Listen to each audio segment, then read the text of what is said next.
Setelah wedding organizer milik Elma Theana mundur untuk mengurusi pernikahan Vena Melinda dan Ferry Irawan, kini vendor cincin ikut mundur.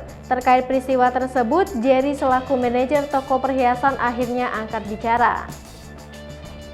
Jerry mengatakan pihaknya sempat ingin melakukan endorse atas permintaan Elma Theana. Hal itu disampaikan dalam video yang diunggah di kanal YouTube Intense Investigasi Selasa 22 Februari 2022.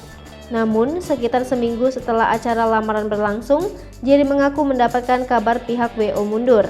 Lantaran WO yang meminta untuk mengendorse pernikahan Vena dan Ferry mundur, maka pihaknya juga memutuskan untuk mundur, meskipun cincin sudah selesai dikerjakan. Ia menerangkan memang pihaknya melakukan endorse tanpa menarik biaya sama sekali pada calon pengantin. Namun ada perjanjian untuk pihak calon pengantin memberikan feedback kepada penyedia cincin dengan memposting ulang jika mereka ditandai dalam unggahan di media sosial. Tapi nyatanya, baik Vena Melinda maupun Ferry Irawan sama sekali tak melakukan kewajiban mereka. Bahkan salah satu karyawan dari vendor pernah melaporkan pada pihak WO namun tak kunjung direspon. Tanggal pernikahan Vena Melinda dan Ferry Irawan. Vena Melinda dan Ferry Irawan telah mantap membawa hubungan asmara mereka ke pelaminan.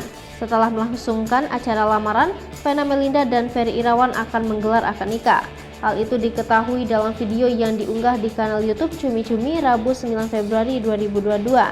Dian Komalasari selaku wedding organizer mengumumkan acara akad nikah Vena dan Ferry akan dilaksanakan pada 7 Maret 2022 di Bali. Makin mendekati hari bahagia mereka, Dian meminta doa agar rangkaian acara diberikan kelancaran. Namun sebelum prosesi akad nikah digelar, Vena Melinda dan Ferry Irawan bakal menggelar pengajian sekaligus siraman. Acara pengajian dan siraman tersebut berlangsung pada 4 Maret mendatang.